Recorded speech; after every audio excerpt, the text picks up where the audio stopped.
crazy, and the kill feed is all over the place.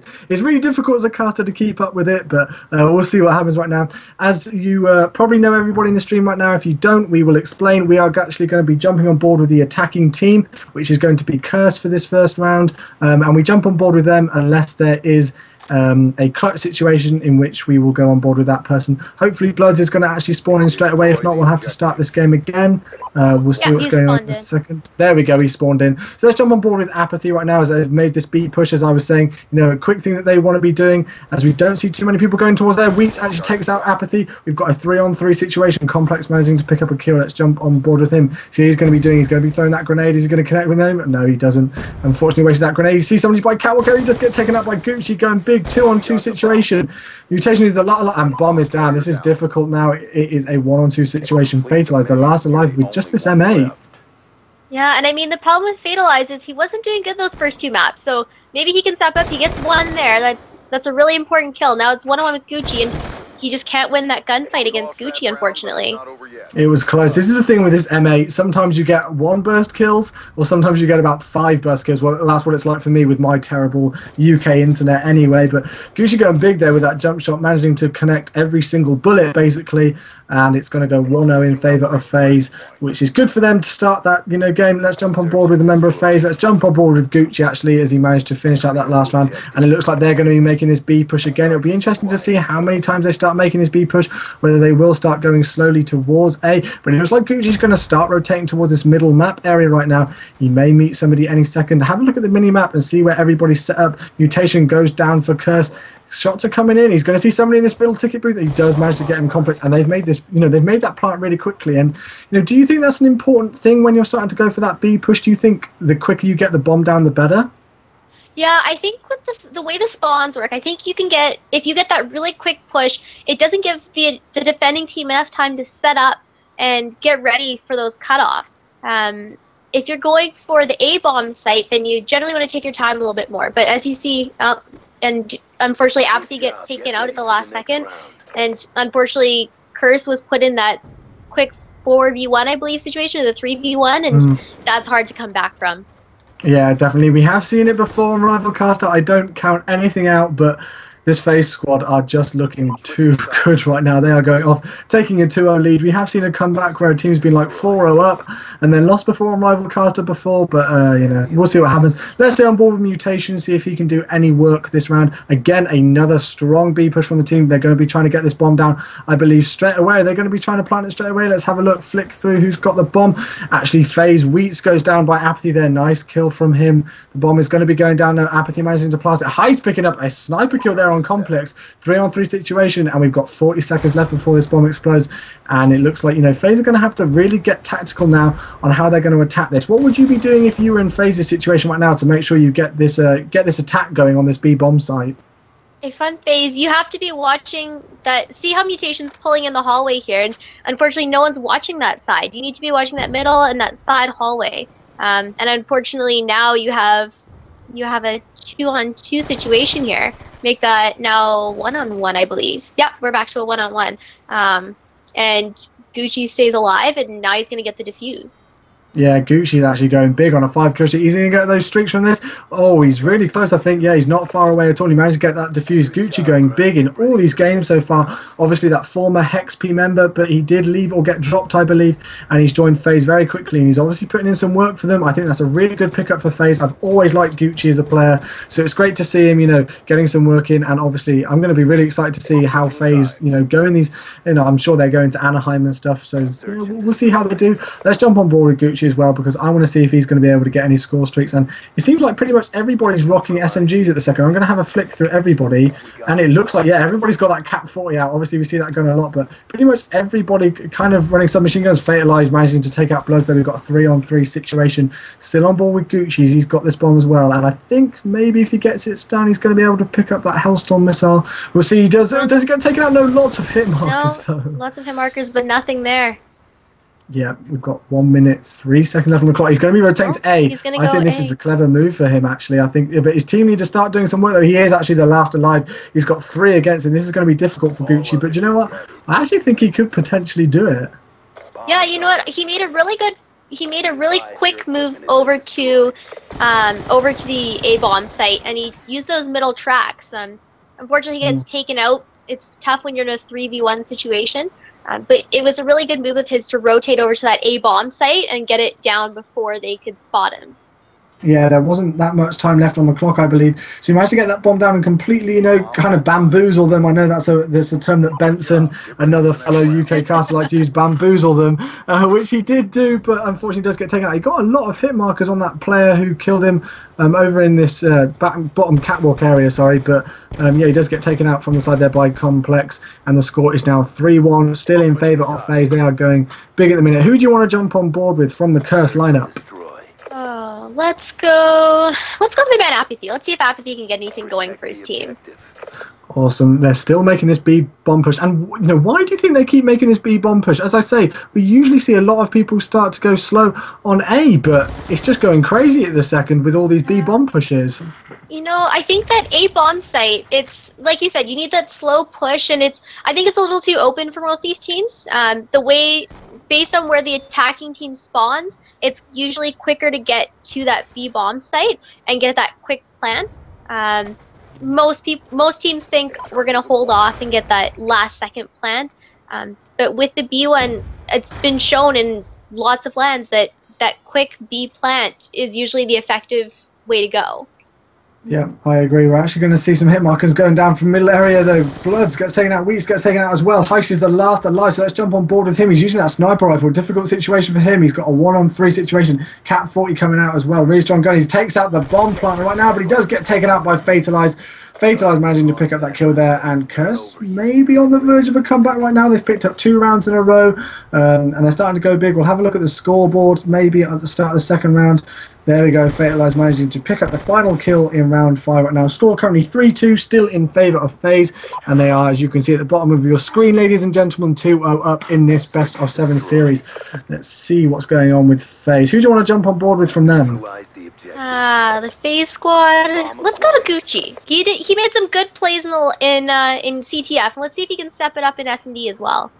Yeah, they're actually going to be making this A push, this favourable A push, which we usually see right now, starting to, kind of, well, I wouldn't say bamboozle again the enemy, because they are actually set up, and it looks like they're starting to make a really good push here on the defensive side. They're not sitting on that back catwalk area. Who is it from Curse? It's actually Complex and Apathy, who have kind of moved forward into this middle section, and they're gonna stop FaZe in their tracks. There's actually a 4-on-4 situation still, nobody picking up any kills, and it looks like all of the Curse lineup are starting to move now. Apathy Apathy picks out Heish, sorry, I do apologise right now.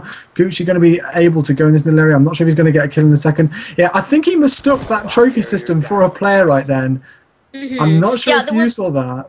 Yeah, there was one player poking out on that sidewalk area when Gucci was moving up for the bomb plant, and unfortunately the rest of the FaZe squad wasn't quite there yet to try and pick him off from that control room, and now Wheats is in a 1v3 situation here.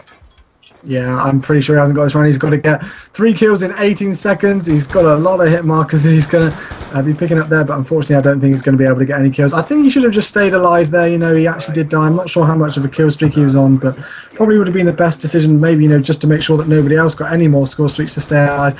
But he does go down, and Curse starting to go big now. I think they're starting to warm up. They were 3-0 down in this game, and they've managed to even it up to 3-3, and this is what we like. We like casting over games that are a bit closer than they've been before. So as we see now, we have got Curse managing to go on the attacking round again. Going to see if they're going to be making this A push. I'm going to be going on board with Mutation because he's using this sniper, and they are making that B push. What do you think about snipers in competitive? Because personally, I love seeing them that they're back. Yeah, it's something that's been brought up on a lot of show matches that we've seen, and I think the sniper really adds a new dimension to the S&D game. It adds that long range component. So if you have someone poking your head out, and you know that they're going to be poking your head out, like get a sniper on that spot and get a quick one, and all of a sudden you have a 4v3, and that one-man advantage can really make the difference in an S&D match. Yeah, I agree. We're actually seeing 3 members down for FaZe. Curse are just going absolutely huge in these last few rounds. We see Heist picking up a kill there. It's not. There we go. He does get taken out. As soon as I say that, he had a 1-on-4 situation, I believe. Fatalize managing to pick up that final round again. And Curse going big. They are really favouring this B push. They're setting up a lot better now than they were at the start. They're managing to connect more and win a lot more gunfights. And that's obviously playing testimony to the score as they have now taken their lead in this. So hopefully, hashtag no shutout. That's one of my sayings that I see a lot whenever I think there's going to be a shutout. So let's get that going in the stream right now. Hashtag no shutout. Let's stay on board with FaZe, obviously, as they are attacking team. Let's jump on board with Heist, actually, because he's been the last one alive for quite a while right now. Using that sniper rifle, he's going to see somebody, but he misses the shot completely. Going to be moving around with his Cat 40. Does get taken out there by Fatalize. Fatalize going big. Let's have a look at the scoreboard. Fatalize actually the top of the Curse team. He's 8-5, so he's definitely picked up his game. Yeah, Fatalize has really stepped up for his team, and I think that's really made the difference. Like, when you look at this scoreboard, all the Curse members are positive, and you've got 2 plants and a defuse, and I think Fatalize, I don't think he has any score streaks right now, but let's take a look here. No, Fatalize, I don't think he has any score streaks, which is too bad, but he's really stepped it up, and I think when you have even one team member that makes that big adjustment in their play, that can really make the difference in especially a series like this where it's even just a best of 7. Yeah, exactly. And I mean, what would you class this as? This is a really difficult thing. Would you class this as FaZe kind of choking these last, well, 5 rounds, so to speak? Or would you say that Curse is picking up their game? Or even would you say that it's a mixture of both? I would say, I think it's a little bit of both, but I think it's more Curse stepping up. I've seen this Curse squad play a few times. They've played some top teams, and I think picking up Mutation was really a good choice for them. And I think you're really seeing that in this S&D match. Like, if you look at Mutation, he's 6-4, which isn't bad, but he's staying positive. And I think he really has that veteran leadership that this team needs going into events like Anaheim. Yeah, exactly. I'm really excited to see, you know, obviously there have been so many roster changes recently. It's going to be interesting to see how teams, you know, kind of handle it, what's going to happen. I do feel the teams that have been sticking together for the longest are actually going to go the biggest. But Curse Mutation managing to pick up a kill there on Gucci. We now see a 2-on-3 situation. Mutation going big. He's currently on a 5-kill streak, and he's also got that Hellstorm missile. I have a feeling that Curse are going to come back on a 6-round spree right now and take this. We've got 47 seconds left, sorry, on the clock. Fatalize and Mutation, the last 2 alive. It's a 2-on-2 situation. Heist on a 1-kill streak. You know, he could call in this Hellstorm missile now. I'm not sure if he's going to, because they've got a couple of rounds of spare. So, you know, if you were in Mutation spot right now, what would you be doing about thinking about using that Hellstorm missile? I would save it just in case, just because you don't want to waste it on this round and then end up losing that round. Because that Hellstorm can be a make or break, even on a tight map like this.